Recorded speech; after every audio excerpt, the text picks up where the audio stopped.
नमस्ते। राधे राधे।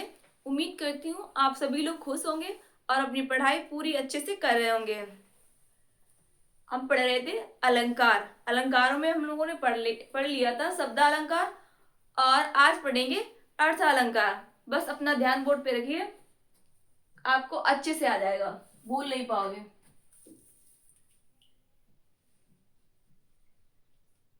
अर्थ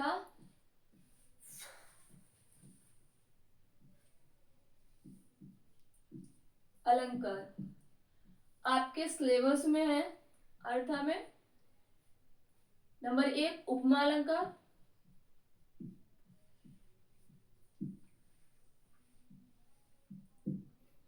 उपमा अलंकार। नंबर 2 रूपक अलंकार।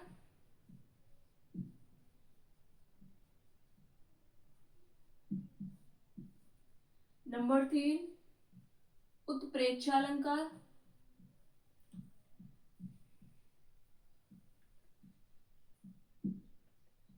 उत्प्रेक्षा अलंकार। और नंबर 4 भ्रांतिमान अलंकार।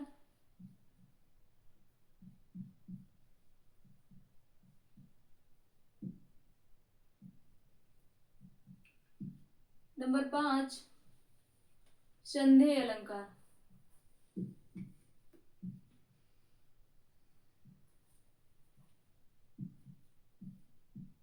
संदेह अलंकार।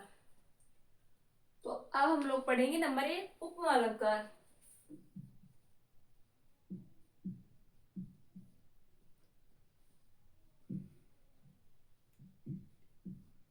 उपमा अलंकार। उपमा अलंकार क्या होता है? इसमें जहां उपमेय में उपमान की समानता बताई जाए वहां उपमा अलंकार होता है। परिभाषा लिखेंगे।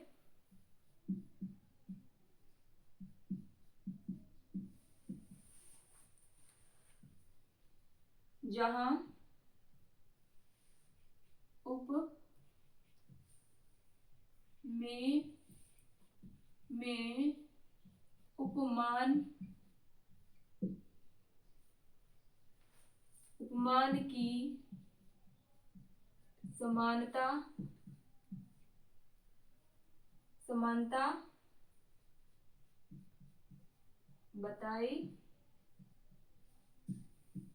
समानता बताई जाए वहां उपमा अलंकार होता है।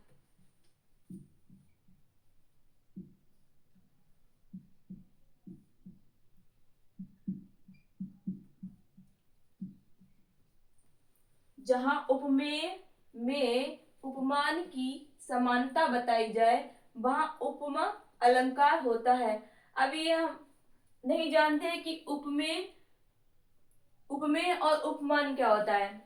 देखिए, उपमेय वो होता है जहां पर कवि यानी कि जिस वस्तु की बात कही जाए, कोई भी हो जिसके बारे में कहा जाए वो उपमेय होता है, और जिसके साथ में समानता बताई जाए या जिसके साथ में जो भी समानता बताई जाए वो उपमान होता है। उदाहरण में जैसे हम लोग यहाँ पर देख लेते हैं,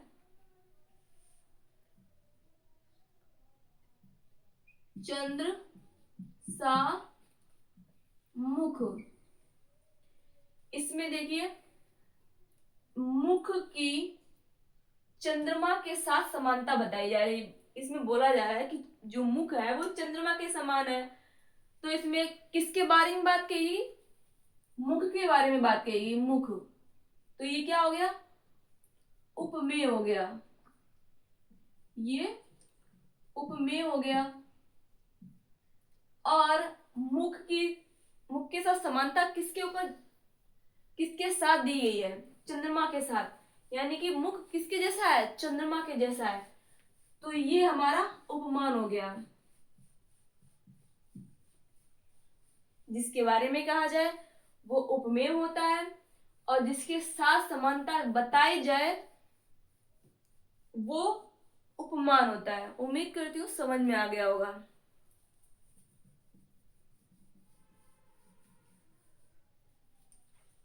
तो उपमेय में उपमान की समानता बताई जाए, वहां उपमा अलंकार होता है। उदाहरण में देखेंगे,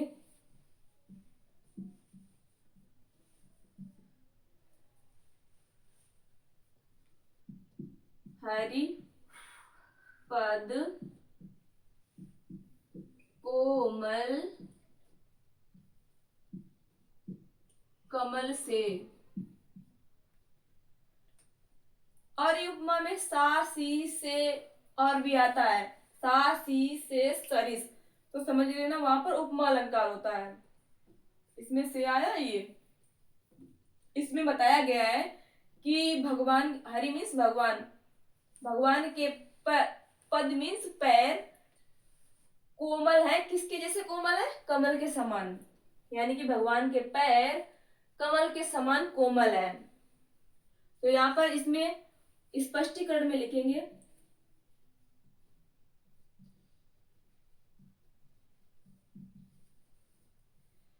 स्पष्टीकरण में क्या लिखेंगे कि पद, इसमें लिखेंगे उपर्युक्त उदाहरण में, उपर्युक्त उदाहरण में पद, पद क्या है? उपमेय, उपमेय है। और कमल क्या है? कमल उपमान है। कमल उपमान के साथ समानता बताई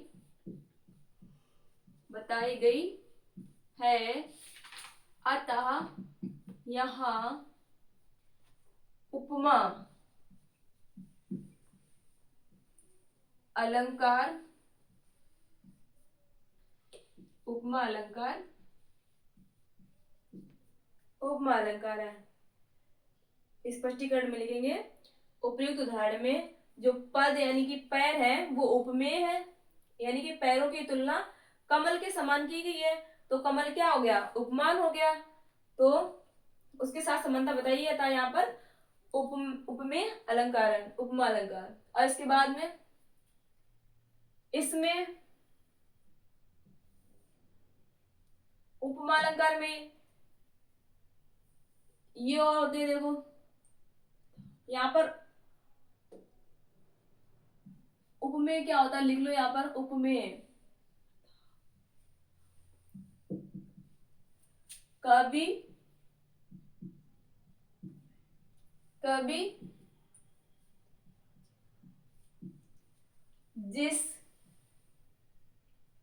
कभी जिसके बारे में बताए, कभी जिसके बारे में बताए या वर्णन करे, कभी जिसके बारे में बताए वह उपमेय होता है।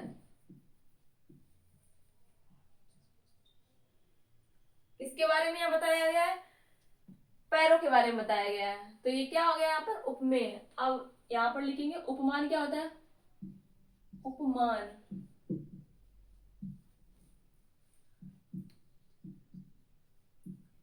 जिस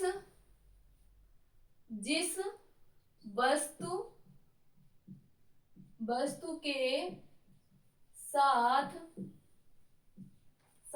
समानता बताई जाए,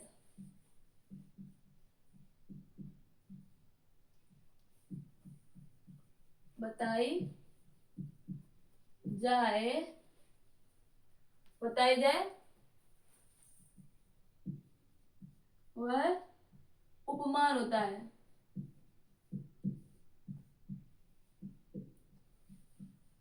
वह उपमान होता है। इसके बाद में आता है साधारण, वाचक शब्द।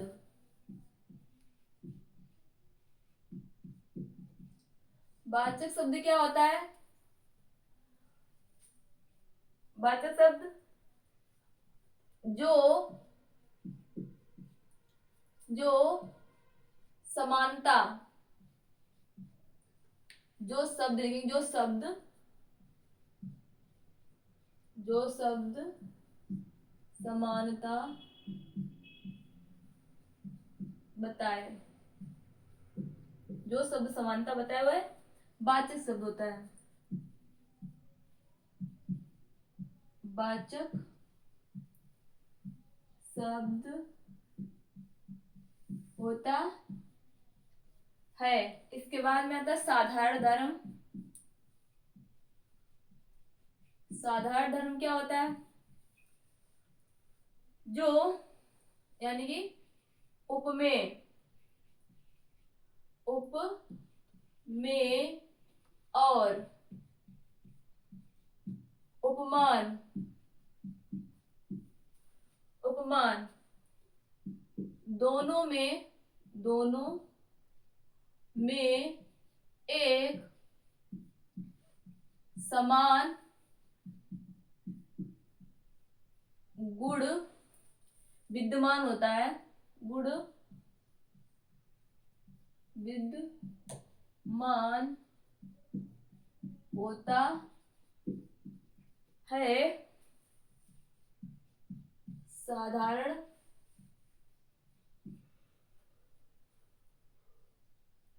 वह साधारण धर्म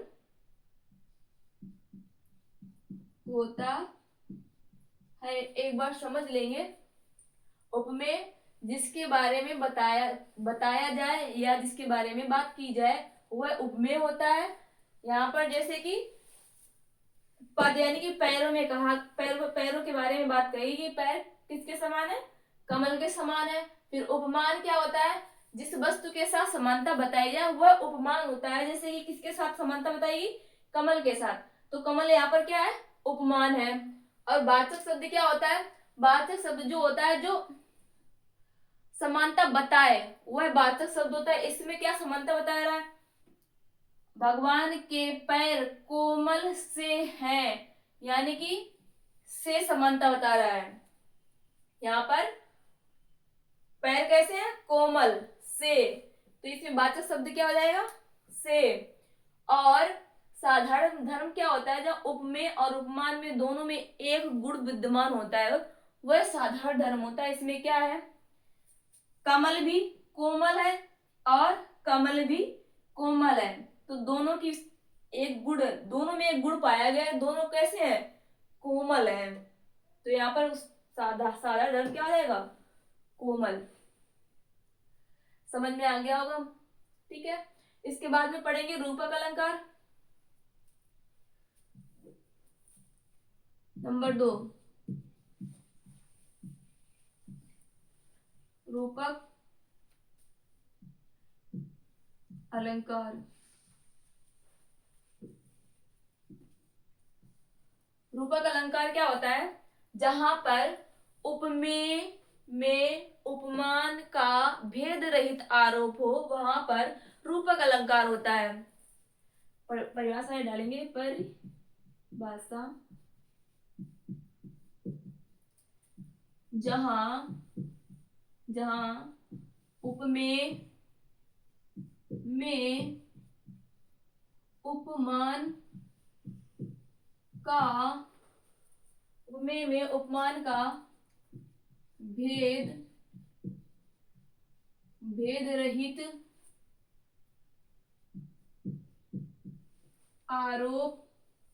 का भेद रहित आरोप हो वहां रूपक अलंकार होता है।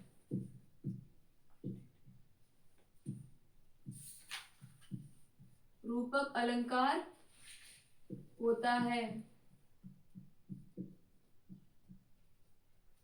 जहां उपमेय में उपमान का भेद रहित आरोप। भेद रहित मतलब दोनों में कोई भी अंतर ना बताया जाए, ना समान का कैसा भी, बिल्कुल एक ही बताया जाए, वहां पर रूपक अलंकार होता है। वहां पर जैसे उदाहरण में देखेंगे,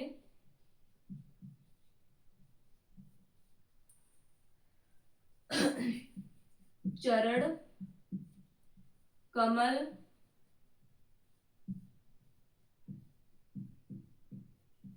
बंदो, हरि, राई। चरण, कमल, बंदो, हरि, राई। यहाँ पर भगवान के चरण कैसे हैं? कोई भी इनमें न समान बताया गया, कुछ भी नहीं, बिल्कुल भगवान के चरण कैसे हैं? कमल ही बता गए, तुलना कुछ भी नहीं की गई है। भगवान के चरण डायरेक्ट कमल बता दिए गए हैं, तो यहाँ पर कोई भी भेद नहीं है, डायरेक्ट कमल बता दिए हैं, तो वहां पर रूपक अलंकार होता है। यहाँ पर स्पष्टीकरण में लिखेंगे,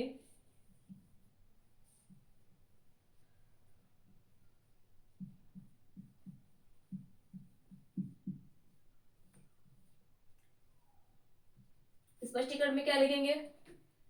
चरण उपर्युक्त उदाहरण में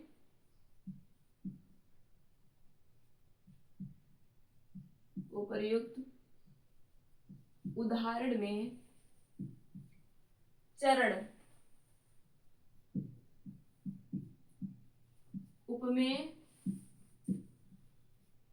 उपमेय, इसके बाद में कमल, उपमान का भेद रहित वर्णन किया गया है। अतः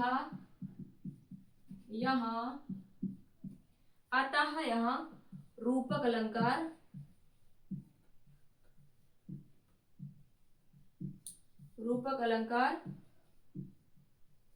है। एक बार फिर से देख लेते हैं अर्थालंकार में। नंबर 1, उपमा, रूपक, उत्प्रेक्षा, भ्रांतिमा, संदेह।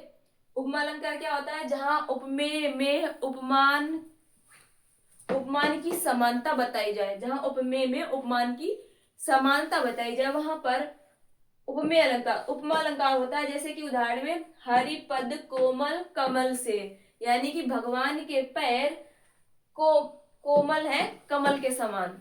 जैसे कमल कोमल होता है, वैसे ही भगवान के पैर कोमल है। तो इसमें स्पष्टीकरण लिखिए, उपयुक्त उदाहरण में पद कैसे है? उपमेय, कमल, उपमान के साथ में समानता बताई गई है, अतः यहाँ पर उपमा अलंकार है। और इसके बाद में उपमेय, उपमान, वाचक शब्द, साधारण धर्म बताई दिया। एक बार में पढ़ेंगे रूपक अलंकार परिभाषा क्या होती है? जहां पर उपमेय में उपमान का भेद रहित आरोप हो, यानी कि इसमें कोई भी भेद ना बताया जाए, वहां पर रूपक अलंकार होता है। जैसे चरण, कमल, बंदो, हरि, राई, यानी कि भगवान के पैर डायरेक्ट कमल बता दिए गए हैं कि भगवान के चरण कमल है। उपयुक्त उदाहरण में स्पष्टीकरण डाल देंगे इसमें, ये उपयुक्त उदाहरण में भगवान के पैर यानी कि पद, उपमेय और कमल उपमान का भेद रहित वर्णन किया गया है, अतः यहाँ पर रूपक अलंकार है। उम्मीद करती हूँ समझ में आ गया होगा। इसके आगे हम लोग पढ़ेंगे कल उत्प्रेक्षा और भ्रांतिमा संधि अलंकार, कल पढ़ेंगे। थैंक यू, धन्यवाद।